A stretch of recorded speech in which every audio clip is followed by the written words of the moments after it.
First, fast, and accurate. News Channel 25, WVTT. It was a chilly day in Olean today. The temperature only reached about 18 degrees. It looks like we're going to see some precipitation overnight, but it looks like we're going to see warmer temperatures for the weekend. It looks like it could get into the high 30s, maybe even 40 degrees for the weekend. I'll have full weather updates later on. Global news update on WVTT. China's state-run news agency says the Chinese military rejects the charge by a U.S. cybersecurity company that China had orchestrated a long-running and widespread campaign of computer hacking. The company, Mandate, said 140 organizations around the world were targeted by hackers linked to a security military unit near Shanghai. CNN's David McKenzie is in Shanghai as the latest, including why the Chinese government says it's denying all these allegations. Driving in the northern part of Shanghai, this is a hub of low-tech industry, but it's also allegedly a high-tech hub of corporate and potentially government espionage. The allegations come from a group called Mandiant from the US. They say that there are tens, if not hundreds, of Chinese hackers working in conjunction with the Chinese government to hack into mostly US companies and steal data and corporate secrets.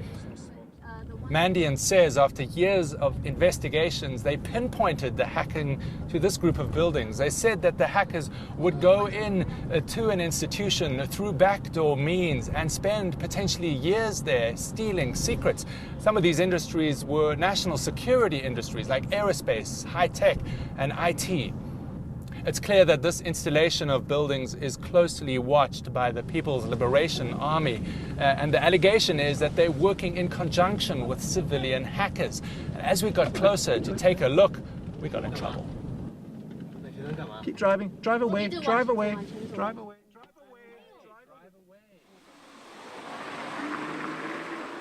We've had to move out of sight of that facility. Now the question is, was that response because it's a military installation, or is there something more here? Is this a secret center of Chinese bloggers working for the Chinese government and attacking US institutions?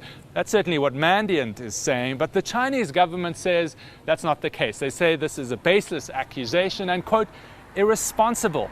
Chinese say that 14 million computers are hacked every year here in China, and they blame the US. The question is this just the next salvo in a cyber war? David McKenzie, CNN, Shanghai. One person is still unaccounted for following an explosion that leveled a popular Kansas City restaurant on Tuesday.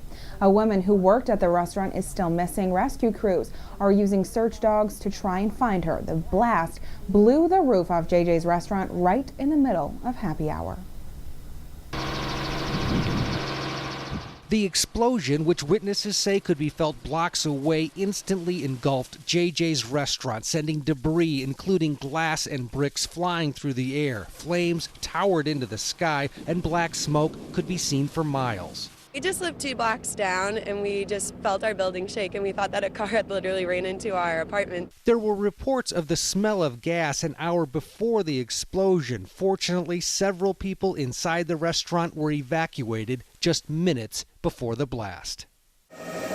The cause is still under investigation, but according to the gas company, a contractor doing underground work may have struck a natural gas line. After the fire was put out, dogs were brought in case there were additional victims. I would always fear that there are fatalities in a situation like this. When we got to the scene, we had a fully involved restaurant that had patrons, probably several patrons inside at the time of the incident, and so that's why we're here searching as we are. The injured range from people who were hit by flying debris to those who suffered severe burns and are now fighting for their lives. Gamers are gearing up for a huge announcement from Sony. The entertainment and consumer electronics company is expected to announce the highly anticipated successor to the PlayStation 3 video game console. That's going to be happening at an event this evening in New York. Maggie Lake explains why Sony has so much at stake in the next generation device.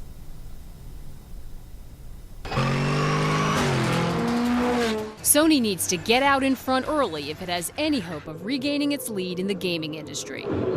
This week, the consumer electronic giant is expected to unveil the 4th generation of its PlayStation gaming console. And this is a crucial play. There's a lot of pressure on Sony right now. They have to justify that it's time to move from the PlayStation 3 era to the PlayStation 4 era.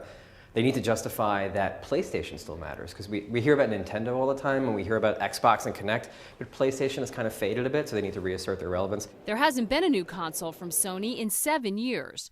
During that time, Microsoft's Xbox has taken the lead in the U.S. market, with Nintendo's Wii a competitive third. Globally, Sony is still the #1 console maker, but that may also be shifting. Consumers are increasingly downloading games on their smartphones and tablets instead of buying consoles.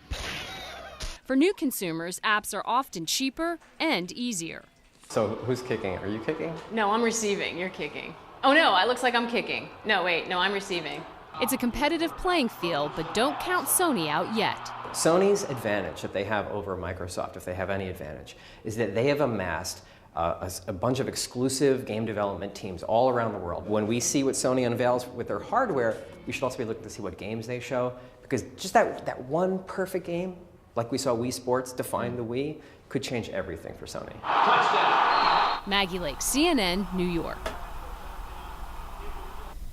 A down day on Wall Street. Let's take a look now at the WVTT Wall Street Wrap-Up. It's brought to you by News Radio 96.7 WVTT. The Dow was down 108 points to close at 13,927. The NASDAQ was down about 49 points to close at 3164. And the S&P 500 was down 19 points to close at 1512. Much more to come. This is Twin Tiers Evening News.